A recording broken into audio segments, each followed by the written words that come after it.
Lepo pozdravljeni v podcastu Po desnem pasu. Danes je z mano poslanec Jože Helen. Lep pozdrav. Lep pozdrav tudi tebi.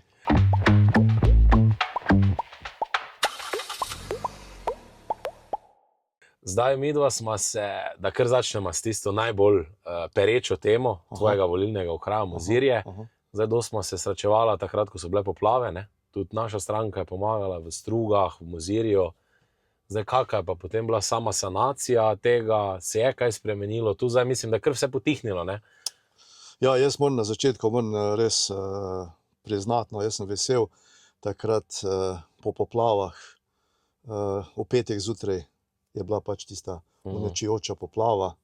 Mi smo se v petek čez dan organizirali v Slovenski demokratski stranki in v soboto zjutraj, jaz moram reči, da nas je bilo tule v Mozirju preko 50 članov Slovenske demokratske stranke, tudi mojih kolegov poslancev, tudi predsednik Janez Janša je prišel na pomoč.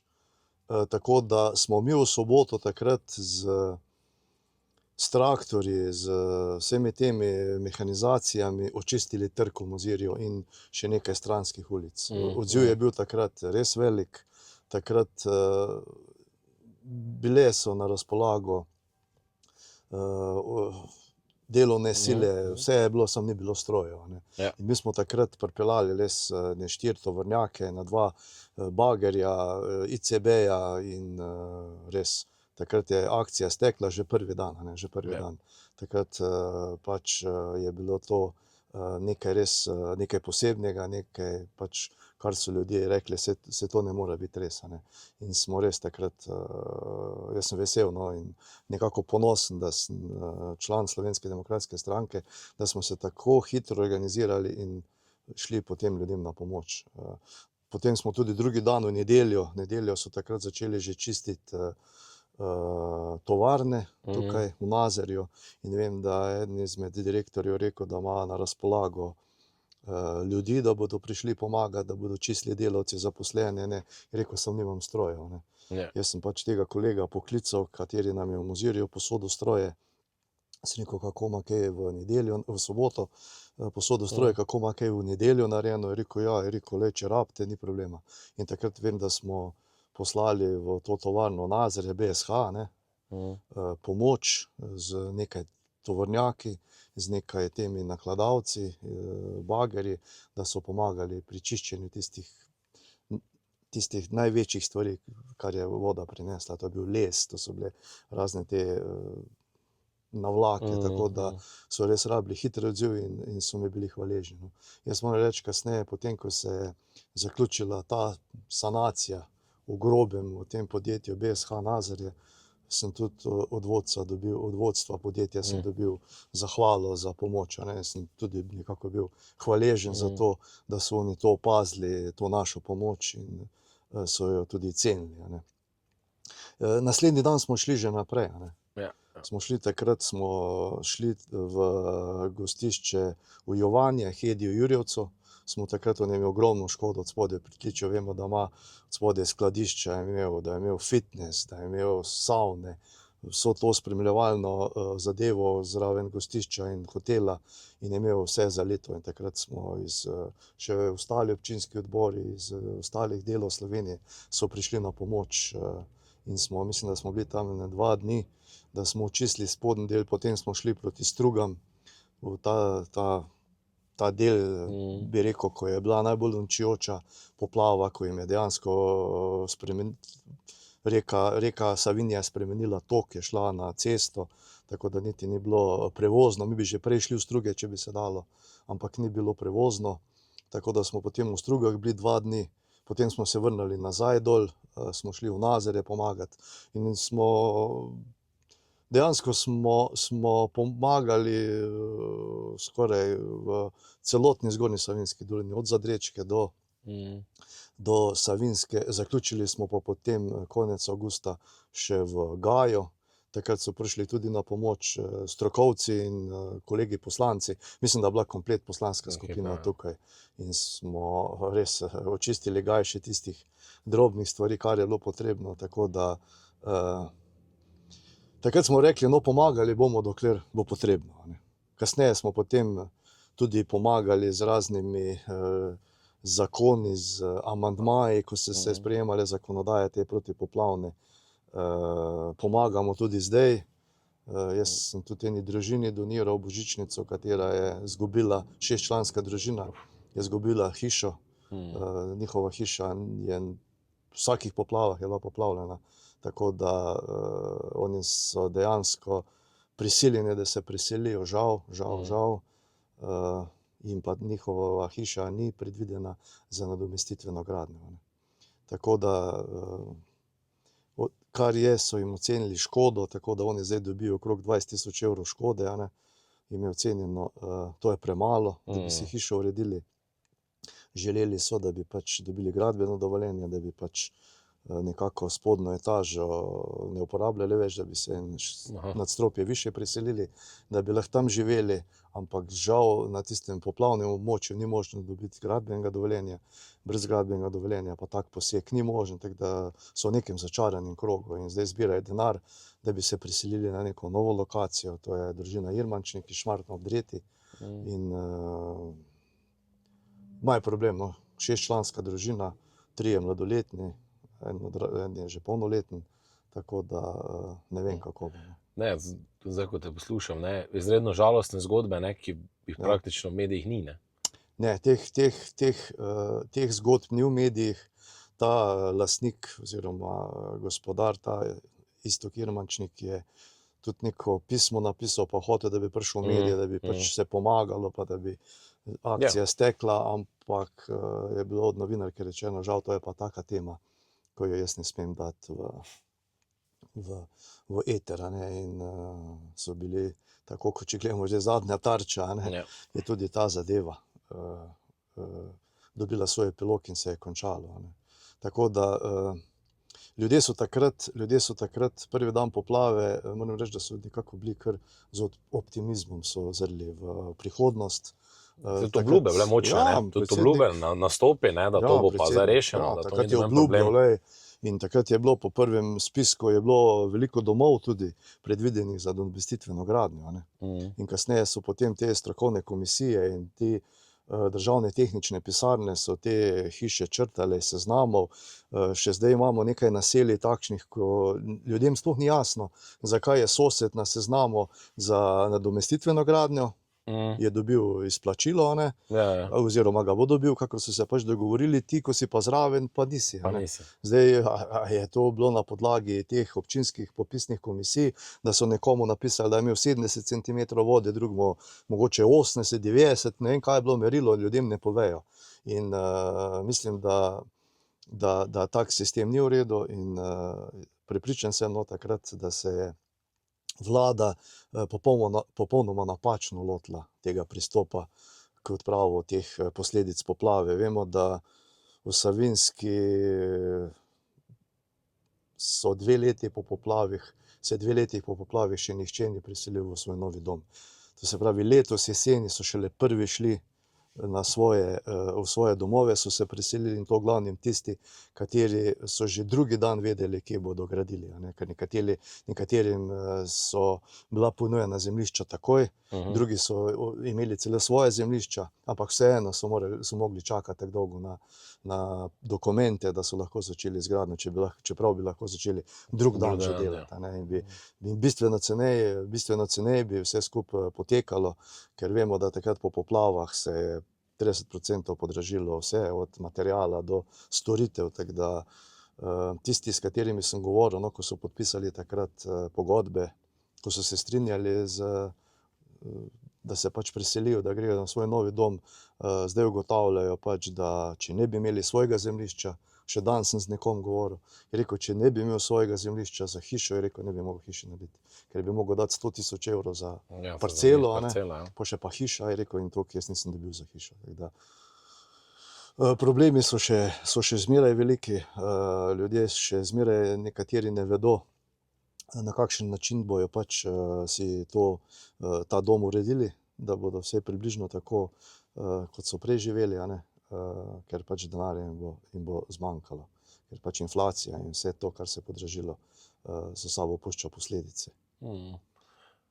Zdaj Si izredno operativen poslanec, ne? Mislim, da toliko, kot si ti zdaj povedal, ne verjamem, da je sploh kateri od poslancev. Ja, mi smo takrat, moram reči, no, da sem se zelo vključil v vse te zadeve. Tudi veliko krivic se je zgodilo nekaterim. Ne. Vemo, da je bila ena skupina teh mladih družin v Mozirju, mislim, da jih je bilo okoli 15 hiš, katere so bile končane. Nekateri so že živeli v njih, vemo, da bi bil čas poletja, dopustov, nekateri še niso živeli v njih, ampak v glavnem bile so končane. In pač takrat, ko se je zakonodaja sprejemala v Državnem zboru, mi smo opozarjali na to, je pač bilo predvideno, da tisti, kateri pač tisti domovi, kateri pač niso bili naseljeni oziroma niso imeli uporabnega dovoljenja, niso upravičeni do odškodnine. In teh hiš je bilo kar veliko. Vem, da mladi ljudje v glavnem s krediti gradijo, oziroma so jim pač starši nekako pomagali, da so prišli do teh stanovanj, do teh hiš in niso bili upravičeni do škode. Do škode, ja. Ja, kasneje je potem vlada, mislim, da zdaj dobivajo neki domov po 2 letih in pol, dobivajo nekateri domov pozive, da ne predložijo vse račune, ampak odstotek bo komaj 20%, ne pa 40%. Tako da to je bila napaka, no, to ni prav, ne, da so pač to skupino mladih ljudi, kateri so si pač dejansko prvič urejali svoj stanovanjski problem, da so jih na takšen način prizadeli. Drugi problem je bil pač tudi to, recimo, da so dobili ta delež odškodnine takrat. Ljudje so pač takoj po poplavah so ta gradbena dela nekako z udarniškim delom naredili, a ne. So si pač uredili, ker na podeželju dejansko vsak se zna, ne. Vsi so zidarji, vsi so mizarji, vsi so tišlerji, kleparji, krovci, vodoinštalaterji. In takrat so pač v tisti, vem, da je bil potem avgust, druga polovica in september, to so bili izredno lepi meseci, takrat je bilo suho in takrat se je na veliko delalo, ne. Na kar so potem, pač jaz sem tudi sam bil v tej popisni občinski komisiji, kateri smo popisovali škodo na teh objektih in ljudje, ko smo jih obiskali, skoraj niso verjeli, da bodo dobili odškodnino, ne, pač za ta del. Na kar so potem v novembru so prvi začeli dobivati odškodnine, so bili zelo veseli. Kar z velikimi ljudmi sem govoril, ko so dobili pač tam 10-15 tisoč evrov, 5 tisoč evrov, 3, odvisno, ne. Ja, odvisno od škode. Ja, odvisno od škode, no. Ampak v glavnem so rekli, da si bojo pa kupili zdaj televizor, pa se bojo kupili pralni stroj, pa sedežno garnituro, pa kuhno, pa take, pač da si opremiš za normalno življenje. Ampak kasneje so dobili pa pozive, po enem letu, po 8 mesecih, da morajo pa predložiti račune za vso to škodo, katero so prijavili, ko so dobili odškodnino, ampak da velja ta računi veljajo samo za gradbeni del, elektroinštalacije, strojne instalacije, da ne velja za opremo. Ampak v zakonodaji nikjer ni pisalo, zakaj velja, ne. Niti ljudje niso bili prej opozorjeni, ko so dobili denar, zakaj ga lahko porabijo. Tako da marsikdo sedaj nima tega denarja, ne, in jih je strah, kaj bo, če bo postopek naprej stekel, da morajo to vrniti. In je veliko nezadovoljstva med ljudmi, no, tako da. Ja, ne, tu so te birokratske ovire, ne, ki se povsod v državi nabirajo, ne samo tu, ampak tu je pa res prišlo do izraza. Ampak pravila so sproti prilagajali, ne, mislim, da če so pravila naprej znana, je v redu, ajde, ampak takrat, ko so dobili denar, recimo, ko so dobili nakazilo, nekateri so dobili prej to pogodbo oziroma pač ta sporočilo, da bodo dobili nakazano, nekateri kasneje, in tam je pisalo, če ne želijo, lahko odklonijo, če pa se že dobili, pa lahko vrnejo. Ampak tam nič ni pisalo, zakaj bo lahko ta denar uporabljal. Tako da, kot sem rekel, mislim, ljudje so ga nekateri pač porabili za potrebne stvari, se brez kuhne, pa brez televizorja, pa brez sedežne, pa ostalih velikih gospodinjskih aparatov, pač ne moreš živeti. In to je tudi sigurno to nujni del opreme, ko jo rabiš za živeti. Tako da, do takrat se je potem ta del se je kar očistil, Savinje pa Struge, čeprav je dolgo trajalo, največji del se je pač takrat v času te intervencije. Takrat so občine in župani res odigrali svojo vlogo, imeli so malo širše odprte roke, so lahko tudi sami izvajalce aktivirali, takrat se je delalo na veliko. Zdaj je pa problem, no. Zdaj je pa problem, največji problem je teh naselij, ker niso protipoplavno zaščiteni. Aha. Vemo, da je bila takrat pač ta politika poseljevanja drugačna, v komunizmu, po socializmu. Pač, kar je bilo, a ne, ampak vse industrijske cone, v glavnem v Zgornji Savinjski dolini so ob Savinji. Vsa naselja v glavnem so ob Savinji, a ne.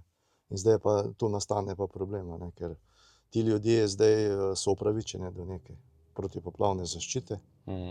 In jaz sem ogromno vprašanj zastavil Ministrstvo za naravne vire in prostor, kdaj bo razgrnjen državni prostorski načrt protipoplavne zaščite za Zgornjo Savinjsko dolino. Meni je bilo obljubljeno, da bo čez pol leta, za vsako se je odmikalo, ampak zadnji termin je bil pa nekako leta 2025, konec leta. Zdaj smo leta 2026, Pa nič. ni še nič, a ne. Ljudje, ko živijo, nekateri, poznam en primer, ko pač je prišlo do neke zadeve, ko morajo hišo prodati, a ne. Je rekel, jaz ne morem hiše prodati, hiša je vredna 1/3 tiste cene, če bom lahko sploh prodal, a ne. Ja. Tako da so problemi, no, tudi industrijske cone. Imamo te velike firme, kot je KLS pa BSH, recimo, ene poplave si še ne morejo privoščiti. Če pride še ena poplava, bo odnesla vse, ne. Bojo nekateri komaj čakajo v nekaterih državah, da se preseli proizvodnja k njim. Tudi lastniki verjetno so bolj naklonjeni, da gre v neko drugo državo, ker je gospodarsko bolj naklonjena, kot je Slovenija. To bi bil samo vzrok, da lahko firmo preselijo drugam, a ne. Tako da problemi so veliki, no. Ljudje zdajle sprašujejo mene kot poslanca, kdaj bo sprejet ta državni prostorski načrt, ampak ne vem, mi smo zdajle bili priče, ko se je predstavil ljudem državni prostorski načrt za protipoplavno urejanje Spodnje Savinjske. Pa vemo, kakšna štala je bila, ne. Na kak način so ga predstavili, kako slabo so ga skomunicirali z ljudmi, a ne. Prišli so z nekimi predlogi, da so razjezili tako kmete kot gospodarstvenike, kot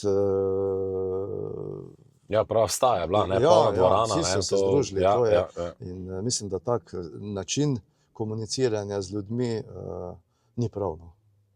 Tako da mene je strah, no, da zdajle je 2 leti pa pol po poplavah in se na tem področju še nič ni zgodilo. Tudi začeli so z napačnim urejanjem protipoplavne zaščite. Meni je bilo večkrat rečeno, da bodo začeli Zgornje Savinjske, od izvirov proti dol vodno. Ampak vem, da so te drugače začeli, ne, Spodnji Savinjski Zdaj pa gre gor. predstavljajo, zdaj grejo gor, a ne. Tako da katastrofa, no, mislim, da. Ja, pa tudi tako si rekel, ne, to prelaganje odgovornosti ministrstva, ne, pol pa še pričakuje en mandat, mislim. Na koncu niti osnov ne porihtaš, ne, zdaj pa pričakuješ, da bi rad še en mandat, ne. Jaz imam občutek, da zadnje pol leta na ministrstvih vsi komaj čakajo, da ta mandat mine, ker so vedeli, da so dejansko so vse zamočili, da so se napačno lotili teh projektov in da nimajo rešitev, ne. Jaz ne vem, treba bo poiskati neke nove ekipe, neke nove strokovnjake, da bodo vse to pripravili. Z nekom sem govoril, je rekel, pa se te protipoplavne karte, je rekel, nekako obstajajo. Je rekel, mislim, da imajo pozavarovalnice v Evropi, da imajo boljše te karte poplavne, kot pa jih imajo pri nas na ministrstvu. Tako da, ne vem, ampak človek potem res ima občutek, da je temu tako, a ne. Ne vem, kaj so ti ljudje delali vsa ta leta, ali pa zdajle 2 leti, da niso pripravili določenih projektov, da bi jih vse ljudem predstavili, pa da bi se z njim pogovorili, ker ljudje pričakujejo, vejo, da nekaj bojo mogli žrtvovati, nekateri bojo mogli polja žrtvovati. Po mojem še bo tudi nekaj takšnih primerov, ko bo tudi prišlo do nadomestitvene gradnje, da bo nekaj objektov še potrebno porušiti zaradi teh protipoplavnih objektov, a ne. To so razni suhi zadrževalniki, mokri zadrževalniki, razni drugi sodobni sistemi teh protipoplavnih zaščit. Ljudje so pripravljeni pomagati, ampak bolj, ko se bo cajt odmikal, slabš bo, a ne. Ljudje bomo pozabili, a ne. Še nekaj časa pa bomo rekli, da se poplave, a so bile, smo pozabili, a ne. Spomin je kratek, a ne. Pa če nisi bil direktno prizadet, je še pa slabše, ne. Ker niti ne čutiš neke odgovornosti, ne, pač, glej, se ni bilo pri meni, ne. Teda ne vem, jaz sem bil takrat prepričan, ko sem rekel, če pa tule vlada zdajle res to naredi, tako treba, sem rekel, ti bojo še 2 mandata. Ti bojo še 2 mandata vladali Slovenija, ne. Ampak tako pa niso nič naredili, no, dejansko. Sicer se hvalijo, ne, da so očistili struge, pa ne vem, kaj vse so naredili. Ampak poglejte, na začetku so to občine prevzele, to sanacijo, a ne, ko je bila intervencija, ne, intervencijski del. Takrat se je delalo. Ne. Kasneje so prišli pač ti, ko so koncesionarji, a ne, so si pač oni so bili v teh glavnih vodotokah z zelo velikimi mašinami, a ne. To se je delalo, vse se je delalo, ampak porabilo se je tudi veliko denarja. Jaz tudi, da ne bom razpravljal, kako je to bilo porabljeno, ampak slišal sem že, da na ministrstvih krožijo neke informacije, da imajo ti koncesionarji zdaj preveč dobička, ne? Da so si preveč ustvarili, ampak gledajte, jaz ne vem, kak nadzor je bil. A ne? A vete, da ima nekdo veliko dobička, je potem je kriv nadzor. Ja, kdo je to dal, ne? Ja, nadzor pa vemo, kdo ima, ne? Spet ga ima država, ne? Tako da v kuloarjih slišim, da zdaj nekje v eni tišini, v eni tajnosti pripravljajo nek predlog, da bi se ustanovila ena državna firma, Slovenske vode, da bi prevzela ta del koncesionarski. Aha, okej. Zdaj nekaj govorijo oni, da bi zaposlili nekaj ljudi, 400, 500, 600, pa da bi urejali Slovenske vode, ampak pogledajte, tule v Savinjski eden gradbinec ne dobi delavca na buldožer, ne, da bo državna firma zaposlila 600 ljudi, ne, tako da jaz jim to ne verjamem. No, mogoče pa hočejo to, da bi vse skupaj prenesli na Slovenski državni holding, pa da bi potem bili oni pač Slovenski državni holding bi bil ta člen noter med državo in koncesionarji, pa da bi on dobiček oni pobrali. No. Ja, da bi na holdingu ostalo. Tako, tako da, lejte, tu oni vidijo svojo zgodbo, in vse delajo s tem, da bi še tam pobrali. No. Da, ampak treba druge stvari urediti. Ne, pa tam je zvesti vojak, Žiga Debeljak. Ne, ja, pa veš, da to so ti zlati dečki, ko vejo, kako se temu dela. Ne. Sigurno ne za dober ljudi, ampak za dober njih. Ne. Ja, pa elit od zadaj. Ja, oni si pripravljajo svoj teren, strici z ozadja so močni in videli so še, kje se še da kaj dobiti. Ja. Da so vmes en člen, da se še tam nekaj denarja pobere. Da se še nekaj pobere. Ja. Zdaj mogoče za na konec, če čisto, ker smo zdaj bila kar dolgo obsežna, mislim, najbolj pri pomembni temi, decentralizacija. Ne. Zdaj ti pokrivajo skoraj 7 občin, ne, v volilnem okraju. Ne. Kakva je tu izkušnja? Imajo občine dovolj denarja, predvsem tu, ne, ker marsikatera občina pravi, da je to premalo financirano, pa tudi, tako si sam rekel, občine povzemajo krvavi del, da kratko je to potrebno. Ne. In mislim, da čist pri vseh projektih tako. Ne. Ja, jaz bom čisto realen. No. Jaz sem v občinskem svetu v Mozirju že od leta 2002. Tako da poznam delovanje lokalnih skupnosti, bil sem tudi podžupan.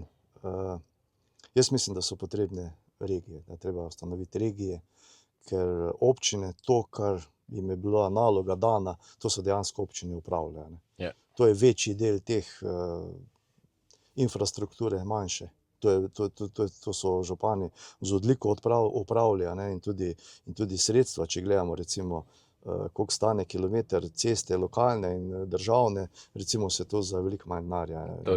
Rekel, da se bolj pošteno gradi. No. In to občine zdaj delajo. Da je pa problem pri večjih projektih. Ne. In jaz gledam v Zgornji Savinjski, imamo kar nekaj projektov, ko bi jih mogli vse občine skupaj izpeljati, pa nastane problem glede financiranja. Pač vsak župan vidi nek svoj vrtiček, pa svoj način, kako bi to rešil. Tudi sredstva težko dobijo same občine. Bi se mogli združevati, to nekaj je teh združenj po Sloveniji, da lažje dobijo sredstva. Ampak jaz mislim, da brez regij ne bo šlo. Ja. Da je pomembna regionalizacija v Sloveniji in ta decentralizacija. Ampak potrebno je pač, pristop mora biti nekaj treba začeti. Ne? Tako, najprej, mislim, da videli smo neke pobude v državnem svetu, ko so bile, da bi pač regije se stanovile, ampak takoj so začeli risati ozemlje, kaj bi bilo v kateri regiji. Jaz mislim, da so se tega lotili napačno, najprej bi mogli naloge prenesti iz občin na regije in katere naloge bodo šle iz države na regije. Ne. Da ljudje vidijo, da ta regija ne bo nek bav, da ne bo sam denar trošila, ampak tako, da ne bo sam sebi namen in da bo pač neka koristi od regije. In to morajo ljudje začutiti. Vsa Evropa ima regije. Ne. Tudi Hrvaška jih ima Avstrija, Italija in ta zadeva laufa. In to je bilo veliko lažje, za večje projekte pa sploh. Ne. Tudi za zdravstvo, za vse bilo lažje. Zdaj pa še samo za zaključek, ne? kar te žene, da še greš enkrat na te volitve, zdaj športnik si, energije, vidim, da imaš, ne, ekipa je močna, ne. Kaj pa je tisto, ne, da se podaš še enkrat, ne? Ja, se to sem velikrat razmišljal, a še iti v en mandat ali ne, ampak moram reči, ni mi vseeno. No. Ni mi vseeno, doma imam, imam 4 vnuke, ne, in ni mi vseeno za njih, kako bodo oni živeli v naslednjem obdobju. Tako na pesem, ali bo moj vnuk še pel slovenske pesmi. A ne? Mislim, da je to najbolj pomembno. Druga stvar je pa pač to, kar se dogaja v Sloveniji. Ne? Mislim, da še ene take vlade Slovenija ne prenese, ne? Niti pol mandata. Tako da jaz pač bom dal vse od sebe z svojo ekipo, z svojim volilnim štabom, da obiščemo vse ljudi, čim več volilcev, da jim razložimo, kakšna je situacija, zakaj so potrebne spremembe in da Slovenijo vrnemo v tiste prave tire, pa pravo pot, tisto, kar si zaslužimo mi in kar si Slovenija zasluži. Točno. Jože, hvala ti lepa za pogovor, pa se vidimo v parlamentu, ne? Hvala, ja, hvala. Sem vesel, se veselim.